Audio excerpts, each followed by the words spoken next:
Seja muito bem-vindo a mais esta edição do podcast do Seminário Concórdia.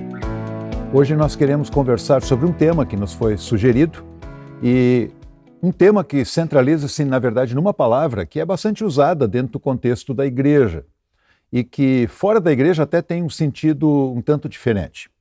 E, para tanto, eu vou conversar hoje, ou até melhor, eu vou entrevistar hoje dois colegas meus que aqui estão, professor Anselmo Graff e professor Leonídio Gerlo, com quem eu irei conversar sobre o tema da mordomia. Esse é o nosso tema de hoje, mordomia. Essa é uma palavra que tem uma conotação um tanto negativa na sociedade, né? Principalmente no campo da política, quando se fala das mordomias que alguém eventualmente tem e desfruta, isso normalmente tem um sentido negativo. Mas nós usamos o termo mordomia dentro da igreja. Então eu já vou colocar para meus colegas aqui qual é o sentido dessa palavra dentro do contexto da igreja? E será que é a melhor palavra para definir isso que nós queremos conversar hoje? Fique à vontade, professor. A gente sabe que a definição de termos, ela, por mais que ela possa parecer insignificante, mas ela tem um sentido muito forte para uma compreensão exata daquilo que se quer dizer com determinados termos. E eu acho que esse é o caso da mordomia, porque o sentido dominante assim, da palavra mordomia é um conforto até meio que ilegítimo que a pessoa desfruta, né? Ele está na mordomia. Da perspectiva teológica, evidentemente, esse termo ele tem muito mais a ver com cuidado daquilo que nos é dado, cuidado daquilo que Deus nos dá. Eu, particularmente, eu sou da opinião que a palavra administrando as coisas que Deus nos dá, ela pode ter uma compreensão mais clara. Mas também acho que o cuidar também é um sinônimo interessante para essa palavra mordomia. Não sei o que o professor Leonídio acha disso. Pois é. Na verdade, a gente que está acostumado no contexto da igreja, né, herdou essa palavra.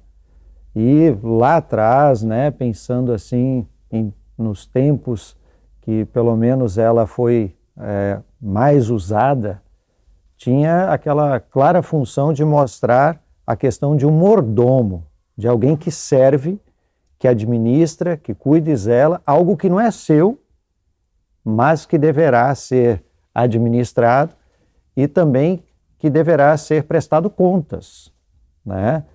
No entanto, como a gente está percebendo, de repente, no uso atual não seria a melhor, ou talvez teríamos que buscar outras palavras para complementar esta definição.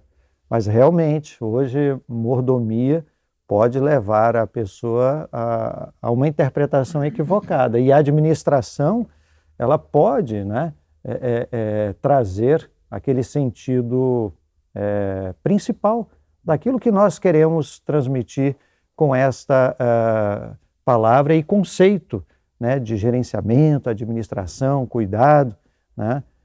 O professor Assi Raiman sempre enfatizava a vida cristã como um todo, né? Então que a mordomia estaria aí dentro. Vejo que quando nós temos assim clareza no que diz respeito aos conceitos envolvidos, a palavra ela pode ser tranquila, né?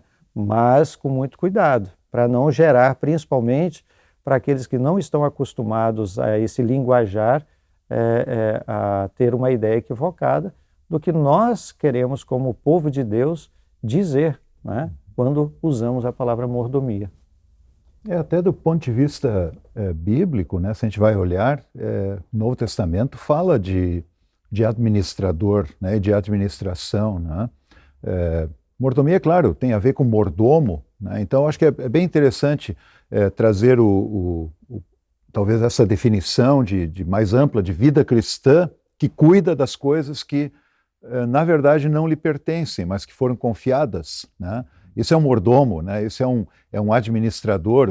Nos evangelhos nós temos até parábolas que falam de administradores ou servos que cuidam das coisas do seu senhor, né? Jesus contou parábolas de um homem muito rico que foi viajar e deixou os servos para cuidar das coisas dele. Então, esse é o sentido da mordomia, pelo que nós estamos vendo aqui, quando usado no contexto de igreja.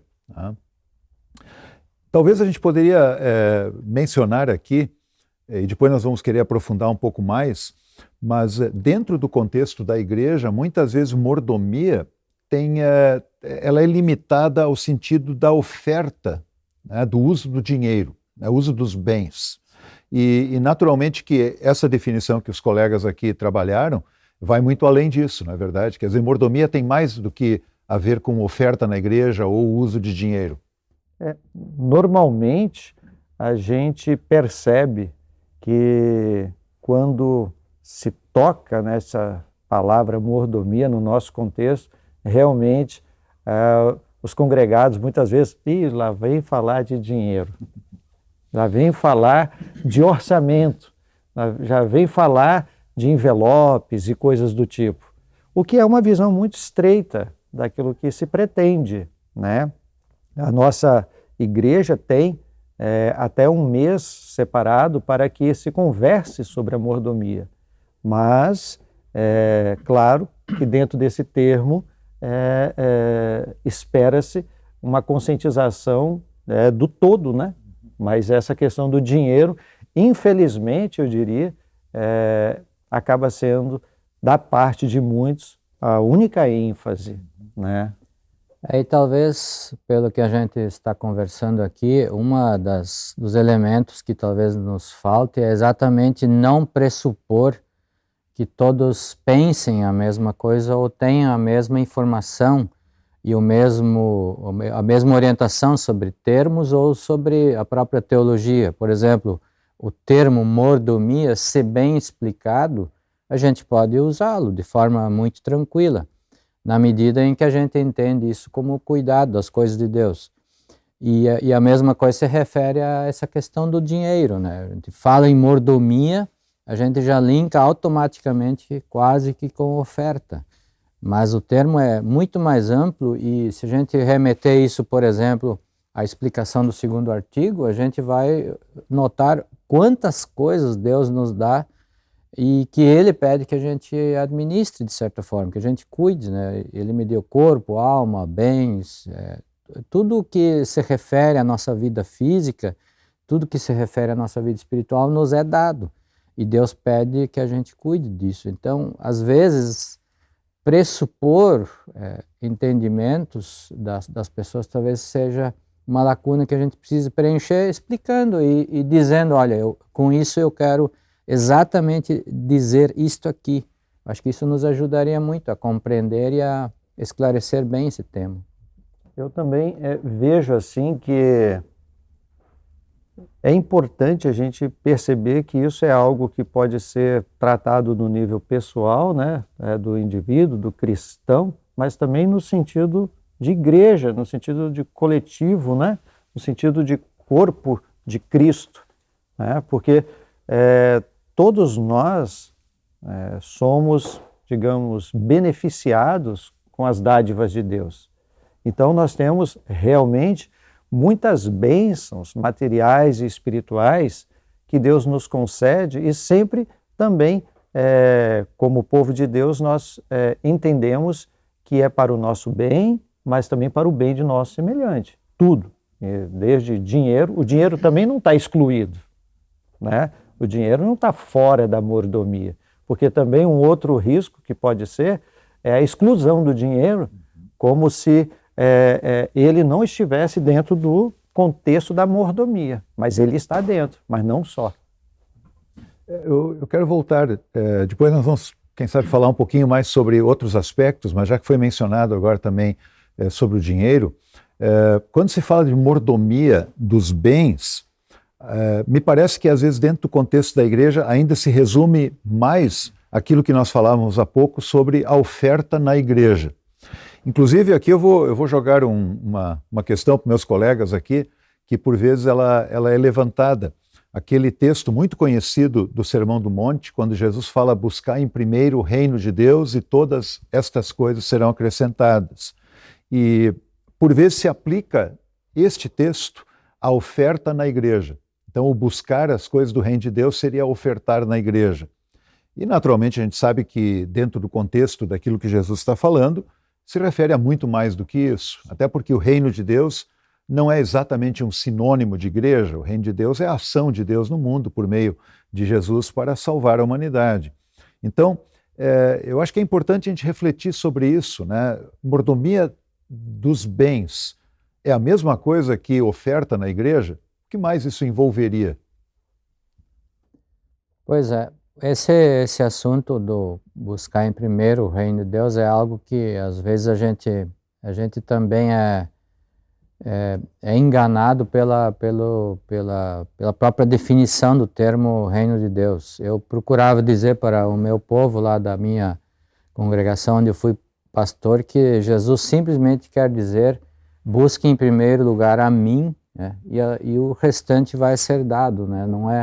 Não é oferta, não é ir na igreja, mas é buscar a salvação, é buscar a justiça de Deus, que é a salvação em Jesus Cristo. E evidentemente que a questão das ofertas relacionada à mordomia, acho que era isso que você perguntou, né, diretor? Ela tem um envolvimento muito, muito próprio com a noção que nós temos do dinheiro, né? Porque eu cresci imaginando que o dinheiro não seja uma coisa muito boa, né? Por quê? Porque, no caso, os meus pais gravaram muito um texto bíblico no qual o apóstolo Paulo disse a Timóteo que o amor ao dinheiro é a raiz de todos os males. E isso, de certa forma, criava assim um certo conflito na gente, porque a igreja precisava da oferta do dinheiro para sobreviver, para dar sustentação ao pastor, para que ele continue pregando o evangelho. No entanto, a cultura era ruim em relação ao dinheiro, de que isso não seja uma coisa muito boa. Então, às vezes eu acho que sobre essa questão das ofertas, a gente de fato precisa Deus dizer literalmente o que Ele quer dizer sobre o dinheiro e sobre as ofertas, para que de fato Ele nos ensine a forma adequada de ver o que significa ofertar em relação ao reino de Deus, em relação à obra salvífica de Jesus, que a igreja é portadora. Eu acho que isso também é importante observar. E sem dúvida nenhuma que o uso dos bens para a propagação do evangelho é algo fundamental, né? Que as ofertas, então, que se destinam ao trabalho da igreja são para promover o reino de Deus, são para promover o evangelho. E isso a gente não pode eliminar de maneira nenhuma, mas, por outro lado, os bens nos são confiados por Deus para cuidar da nossa família, por exemplo, né? Para cuidar das coisas que nós precisamos no dia a dia, na vida que Deus nos deu. Então, acho que é bem importante a gente ver isso dentro desse contexto mais amplo, né? Em que os bens são uma bênção de Deus, né? São uma bênção que, lamentavelmente, podem ser mal utilizados, podem se tornar um objeto quase que de culto, né? Quando se vive por causa dos bens, o que é um problema. Mas, por outro lado, é uma dádiva que Deus nos dá para que nós possamos viver melhor neste mundo, né? Um mundo que, com tantos problemas que há, mas que pelo trabalho honesto nós possamos nos administrar na nossa vida diária e também na nossa família e ver tudo isso como uma bênção, né? Então, eu acho que isso é bem importante a gente ver nessa amplitude, né? É interessante que o apóstolo Paulo, ele fala à igreja em Éfeso, não lembro bem o texto agora, mas ele dá uma série de recomendações aos cristãos de Éfeso e ele chega a um certo ponto, ele diz assim, deixem de lado a mentira, quem não trabalha, comece a trabalhar, para quê? Para que ele possa ajudar ao necessitado. Acho que há bem pouco tempo atrás, nas enchentes de maio aqui no Rio Grande do Sul, a gente pôde perceber o quanto o dinheiro foi importante, o quanto ele é importante para poder ajudar pessoas, o quanto a gente da igreja ofertou para o caixa central da igreja, para ajuda aos desastres, o quanto ele de fato ele faz diferença na vida e no cuidado do mundo. E aí o apóstolo Paulo, quando ele fala a Timóteo, ele de fato diz, né, que o amor ao dinheiro é a raiz de todos os males. E o autor de Eclesiastes também diz que o amor ao dinheiro faz com que ele nunca se farte, que ele sempre quer mais, sempre quer mais. Mas ao mesmo tempo, o apóstolo Paulo também fala para o Timóteo dizer para os ricos, para que eles sejam ricos e generosos em boas obras, que eles não coloquem a esperança deles no dinheiro, mas que sejam ricos e generosos em ofertar, em ajudar. Então, acho que ver esse aspecto amplo aqui do dinheiro, dos bens, ele é tremendamente importante. Eu busquei aqui o texto mencionado de Efésios 4, 28, né? Aquele que roubava não roube mais, pelo contrário, trabalhe, fazendo com as próprias mãos o que é bom para que tenha o que repartir com o necessitado. Então, a gente nota aqui, né, que há um objetivo nobre para aquilo que nós também recebemos no que diz respeito às coisas materiais. Mas também, buscando aqui o texto de Mateus, capítulo 6, do busquem em primeiro lugar, né, 6,33, mas busquem em primeiro lugar o reino de Deus e a sua justiça, e todas essas coisas lhes serão acrescentadas, né, vem logo após Jesus também alertar. E aí, digamos, como povo de Deus, a gente precisa ter um relacionamento com a riqueza, com o dinheiro, que favoreça e que não trabalhe contra a gente, né? Ele tinha acabado de falar sobre ninguém pode servir a dois senhores, né? Porque ou irá odiar um e amar o outro, ou irá se dedicar a um e desprezar o outro. Vocês não podem servir a Deus e às riquezas. Então, é verdade. Agora, o exagero para um lado ou outro pode causar um problema, né? Seja a supervalorização do dinheiro, né, da riqueza, ou um total desprezo, né? A gente sabe que houve até uma heresia, né, na igreja antiga, o ebionismo, que procurava, digamos assim, se desfazer de tudo, porque achava que essa era a verdadeira justiça, só que aí o que acontecia? Não se buscava a justiça que Deus escolheu, que é a justiça de Cristo, né?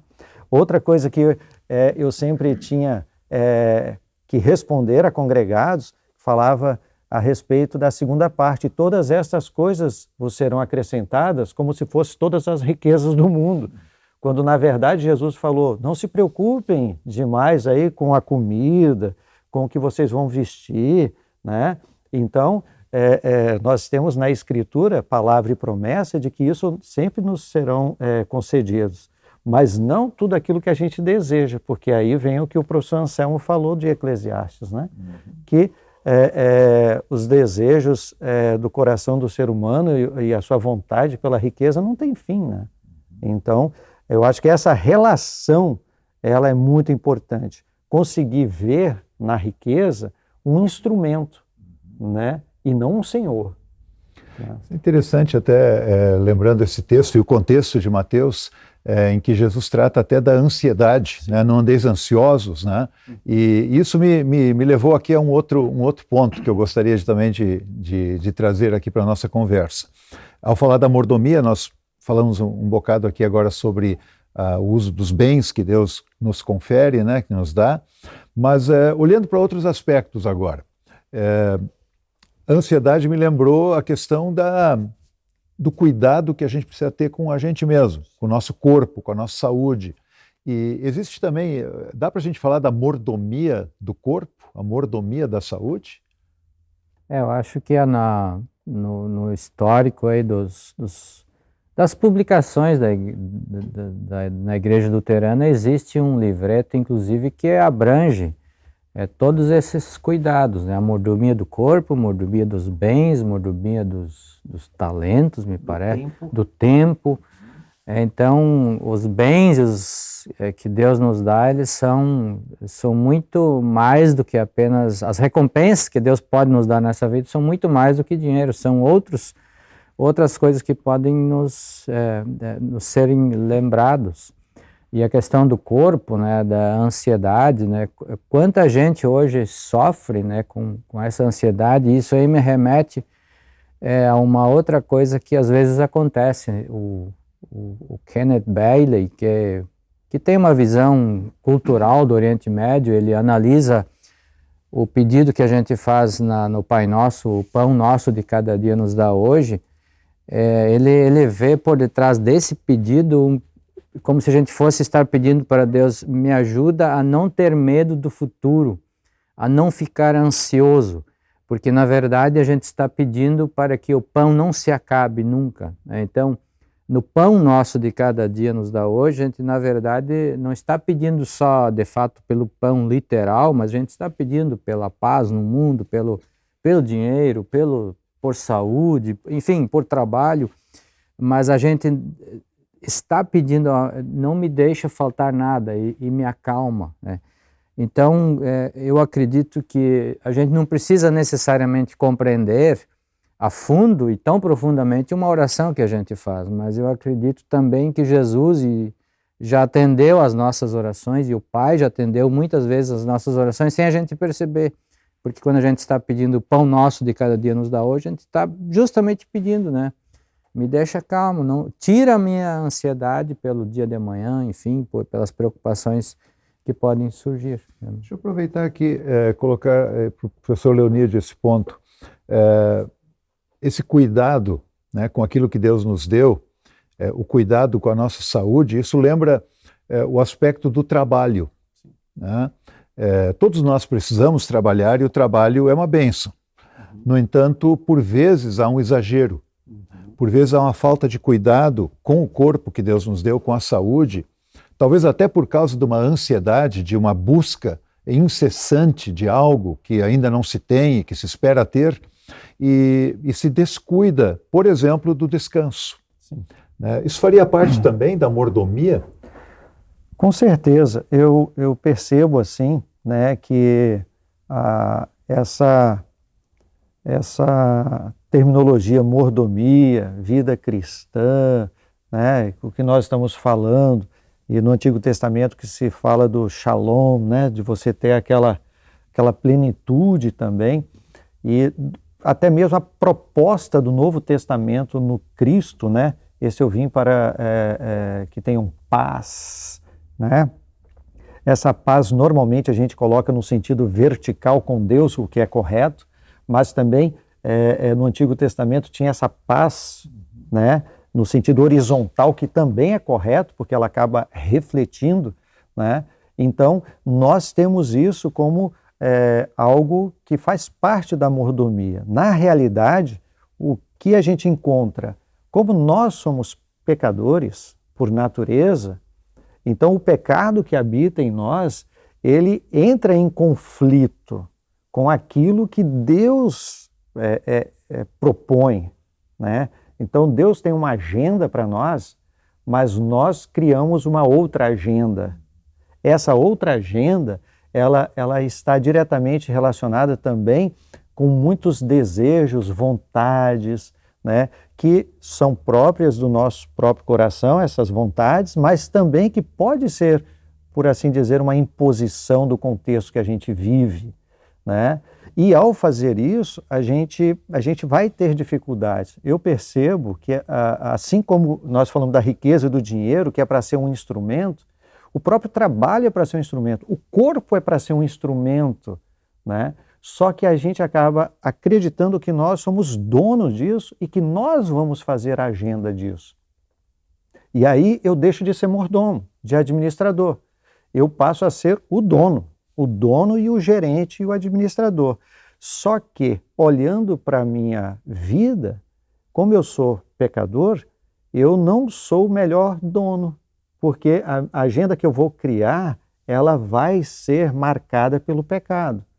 E isso traz consequências terríveis, porque daí eu perco o foco, né? Ao invés de eu, digamos, ser um mordomo, eu quero ser o proprietário, e na verdade isso não é possível. E aí eu acabo servindo a riqueza, ou tem pessoas que hoje elas passam por situações muito adversas apenas como resultado de suas escolhas infelizes, produzidas por também questões que elas não pararam para refletir à luz da palavra de Deus. quando se diz aqui, né, no 34, não se preocupem com o dia de amanhã e tal, né, em Mateus 6,34, isso aqui é o próprio Deus falando. Ou seja, por trás de uma preocupação extremada está uma desconfiança. E aí, assim como eu uso o dinheiro apenas para o meu próprio benefício, eu posso usar o meu corpo, né? A gente vê isso, né? Meu corpo, minhas regras, meu trabalho, minhas regras, meu dinheiro, minhas regras. Note como que o ser humano, ele quer estar, digamos assim, no domínio, né? E essa distorção leva a uma mordomia totalmente equivocada. E, na verdade, nós estamos daí administrando erroneamente e vamos acabar nos prejudicando e prejudicando o nosso semelhante. Me lembrei agora que o professor Anselmo é o coordenador de pós-graduação aqui do seminário e não faz muito tempo nós tivemos aqui entre nós um professor, Joel Bierman, e ele ministrou uma disciplina no mestrado e ele está lançando um livro agora, eu acho que é esse mês ainda, que nós estamos, julho de 2024, um livro sobre trabalho e o ócio.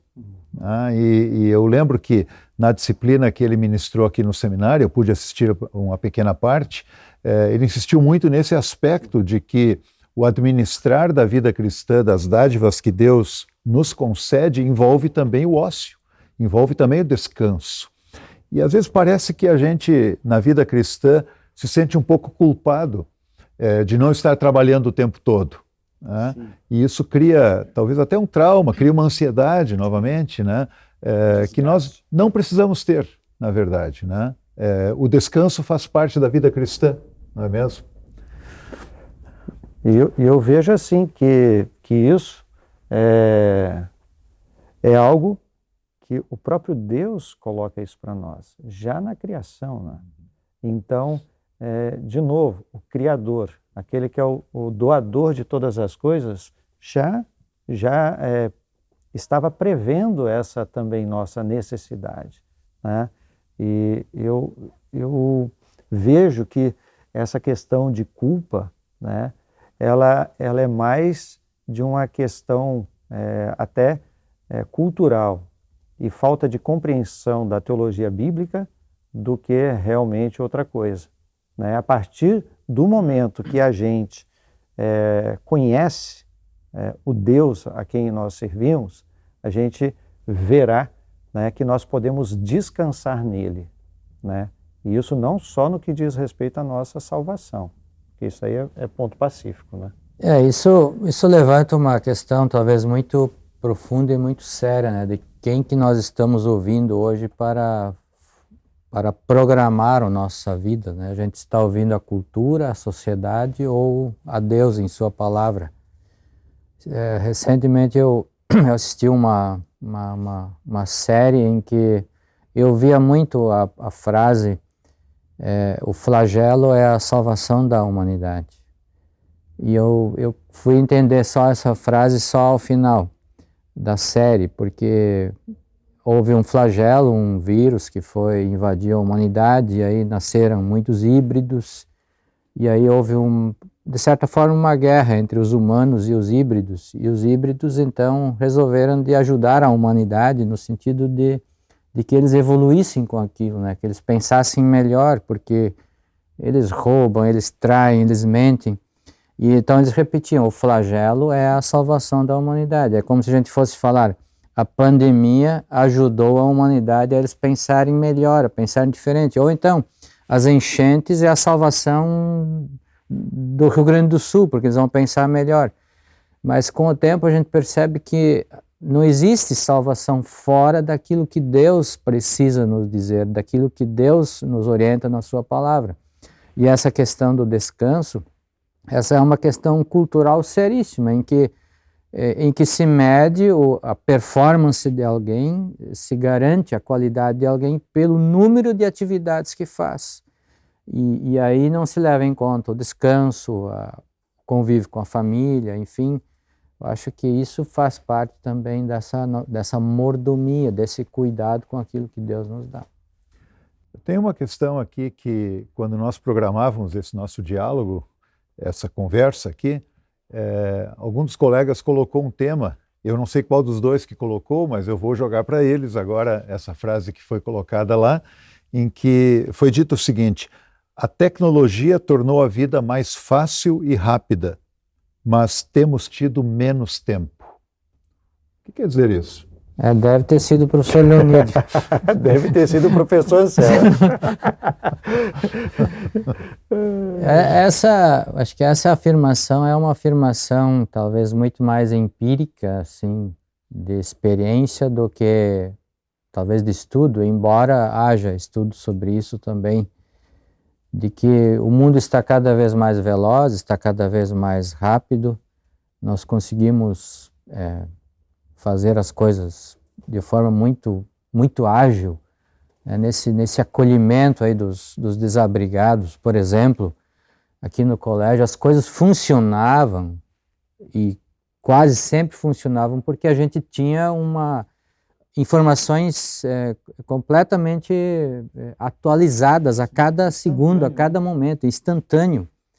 Então as coisas funcionavam por causa disso, né? Por causa das tecnologias de informação.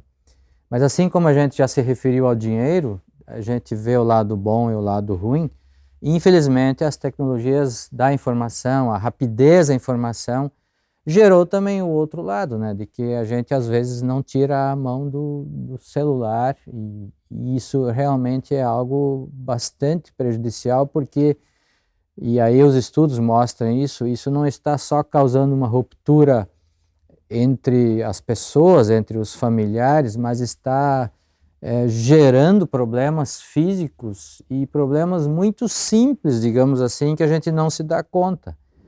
Problemas na coluna cervical, por exemplo, por causa da nossa posição dobrada que a gente fica para a gente se dobrar ao celular muitas vezes. Então são coisas que de fato me fazem pensar o quanto nós temos que de fato viver um pouquinho o ócio, lembrado pelo diretor Linden, e descansar também os nossos equipamentos, para que a gente possa de novo olhar para o olho das pessoas, para o olho dos familiares e contar histórias entre nós, porque justamente essas histórias contadas ao redor das mesas, das refeições, isso está causando um rompimento muito sério na vida familiar das pessoas, e as memórias afetivas não estão mais existindo, mesmo que às vezes sejam momentos ruins, momentos difíceis na família, mas que são superados e que mostram a força do perdão, a força do amor de Deus. É por isso que eu entendo que de fato é um assunto que tem a ver com a mordomia também.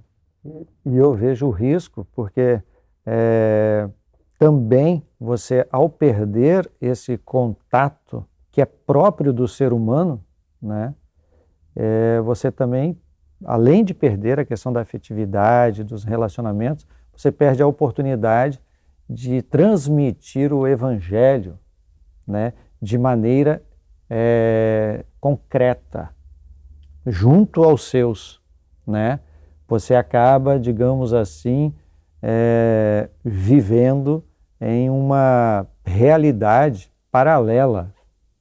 Você muitas vezes não está presente, né? Você sempre está no próximo, né? A gente vê hoje isso em shows, a gente vê isso em jogos. As pessoas estão lá filmando, elas não estão aproveitando o momento, elas estão querendo esse tipo de registro. E isso acaba prejudicando a interação e a absorção daquilo que está acontecendo. A vida está acontecendo e a pessoa não está usufruindo disso, né? Agora, isso aí já o professor Anselmo falou da questão da coluna cervical, que já é uma consequência concreta e já foi, digamos, feita assim, pesquisa em torno, mas recentemente agora até a questão da insônia. A própria, digamos assim, noite, né, das pessoas está sendo afetado, o sono, né? Então ela não está descansando nem mais à noite, quando seria esperado que ela pudesse dormir, não está se conseguindo mais, né? Nós tivemos aí recentemente uma sequência de reportagens para que a insônia fosse curada, e sem remédio, e uma das causas que foram apontadas foi a questão do uso da tecnologia, né? O excesso do uso, o uso equivocado, porque ela é feita justamente para te prender, né? E sem falar nas crianças de hoje, sim, que alguns países já estão questionando, né, qual que é a melhor idade para você inserir uma criança no mundo digital, né? Por causa de questões de comportamento, inclusive. Coisa séria mesmo, né? E aí a gente precisa compreender que isso faz parte da mordomia. Isso está dentro daquilo que Deus nos deu, é bênção, não dá para você falar, isso é uma maldição da nossa época e tal, como se agora isso aí, vamos jogar tudo fora. Não, isso aí é uma questão, é uma dádiva. Não precisa empurrar. Não, se empurrar eu caio. Bom, eu tenho certeza que quem puder assistir este podcast vai ter a certeza de que o tema da mordomia, visto na perspectiva teológica, na perspectiva bíblica, de fato abre oportunidade para que nós possamos discutir muitos temas da vida cristã, né? E vimos aí que mordomia, o trabalho do mordomo, aquele que recebeu de Deus e agora utiliza para o bem do seu próximo, para o bem da sua própria saúde, da sua família, enfim, né, para a promoção do Evangelho, é um tema tão amplo, né, envolve tanta coisa da vida da gente, e certamente teríamos muito mais para conversar a respeito disso. Então eu agradeço muito aqui aos meus colegas, professor Leonídio, professor Anselmo, por essa conversa que nós pudemos ter hoje, e quem sabe numa ocasião futura podemos inclusive tratar novamente e aprofundar algum desses aspectos que nós hoje conversamos. E a você que nos assiste, nós desejamos a bênção de Deus e continue aí conosco no podcast do Seminário Concórdia com os temas que ainda teremos pela frente.